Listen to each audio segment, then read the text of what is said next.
এইখন ভাৰতবৰ্ষত এনে এটা ঘটনা হৈ গ'ল সমগ্ৰ ভাৰতবৰ্ষত জোকাৰি পেলাইছে। এই ঘটনাটোৱে এজন শিক্ষকক প্ৰহাৰ কৰিলে এজন ছাত্ৰই চোকা চুৰিয়ে।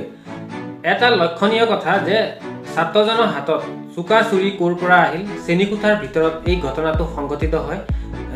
চোকা চুৰি ক'ৰ পৰা আহিল লক্ষণীয় কথা।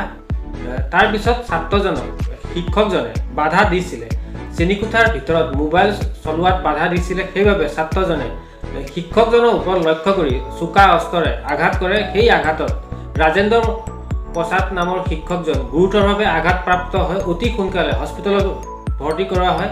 অতি সংকটজনক কাৰণে সংকটজনক হোৱাৰ বাবে তেওঁক মেডিকেল কলেজলৈ ৰেফাৰ কৰে। সংকটজনক বুলি ক'ব পাৰি শিক্ষকজন এতিয়াও। ভিডিঅ'টো চাই লাইক শ্বেয়াৰ কৰিবলৈ নাপাহৰিব। শিক্ষক সমাজত আৰু ছাত্ৰ সমাজত আচলতে ছাত্ৰ সমাজত বুলি ক'ব পাৰি শিক্ষক আৰু ছাত্ৰৰ মাজৰ সম্পৰ্ক আচলতে লেতেৰা কৰি পেলালে বুলি ক'ব পাৰি। ছাই সানি পেলালে এজন ছাত্ৰই।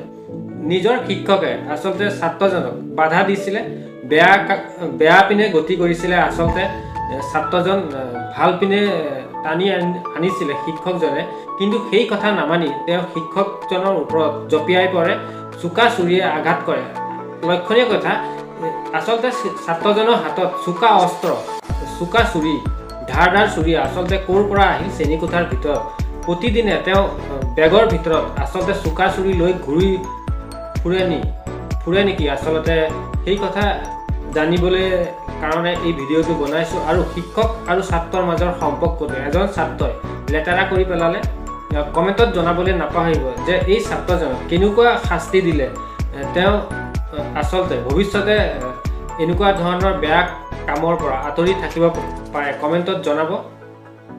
আৰু এনেধৰণৰ ঘটনাৰ পৰা এটা বস্তু আপোনালোকে লক্ষ্য কৰিব পাৰে যে ছাত্ৰজনে শিক্ষকক প্ৰহাৰ কৰিলে CCTV কেমেৰাত বন্দী হৈ যায় সমগ্ৰ দৃশ্য। সম্পূৰ্ণ ভিডিঅ' আপোনালোকৰ আগলৈ আনিব নোৱাৰোঁ, কিয়নো আচলতে বিভিন্ন ধৰণৰ এনে দৃশ্য আছে, দেখিলে আপোনালোকৰ নোম দাং খাই যাব। সেইবাবে সৰু ভিডিঅ'ৰ জৰিয়তে, সৰু ক্লিপৰ জৰিয়তে আপোনালোকক দেখুৱাবলৈ চেষ্টা কৰিছোঁ এই ভিডিঅ'টো। কিয়নো অতিকে বেয়া আৰু দুখ লগা ঘটনা।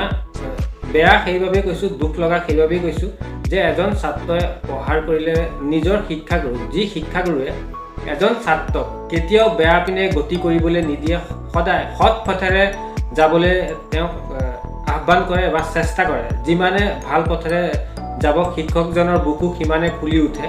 সেই শিক্ষাগুৰুক আচলতে তেওঁ এজন ছাত্ৰই প্ৰহাৰ কৰে চোকা চুৰিয়ে। এনেধৰণৰ ঘটনা সংঘটিত হয় উত্তৰ প্ৰদেশ বেহৰামপুৰ থানাৰ অন্তৰ্গত এই ঘটনা সংঘটিত হয়। শিক্ষকৰ আৰু ছাত্ৰৰ মাজৰ সম্পৰ্কটো এজন ছাত্ৰই লেতেৰা কৰে। আচলতে মোবাইলে কাল হৈছে নেকি উঠি অহা প্ৰজন্মসকলৰ বাবে। আজি এটা মোবাইলৰ বাবে এজন শিক্ষকক চোকা অস্ত্ৰৰে এজন ছাত্ৰই প্ৰহাৰ কৰে। লক্ষণীয় কথা, আচলতে সৰু মোবাইলে কাল হৈছে উঠি অহা প্ৰজন্মসকলৰ বাবে।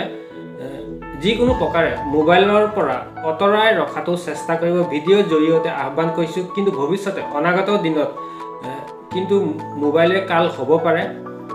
ভাল ধৰণে ল'লে ভাল, কিন্তু মোবাইলত যদি বেয়া ধৰণে লয় তেতিয়া পৰৱৰ্তী সময়ত উঠি অহা প্ৰজন্ম বেয়া পিনে গতি কৰিব। সেইবাবে অকণমান চব নিজৰ সন্তানৰ প্ৰতি লক্ষ্য ৰাখক। এনেধৰণৰ বেয়া সংগত ঘূৰিছে নেকি চব, কিয়নো সংগতে আচলতে উঠি অহা প্ৰজন্ম ল'ৰা ছোৱালীসমূহক বেয়া কৰে। ভিডিঅ'টোৰ জৰিয়তে ক'বলৈ বিচাৰিছোঁ। ভিডিঅ'টো চাই লাইক শ্বেয়াৰ কৰিবলৈ নাপাহৰিব। আজিলৈ ইমানে আছিলে। শিক্ষকজন যাতে অতি সোনকালে ভাল হৈ উঠক আৰু ছাত্ৰজনক উচিত শাস্তি দি তেওঁক ভাল পথেৰে যোৱাত সহায় কৰিব লাগে, তাকে ক'বলৈ বিচাৰিছোঁ।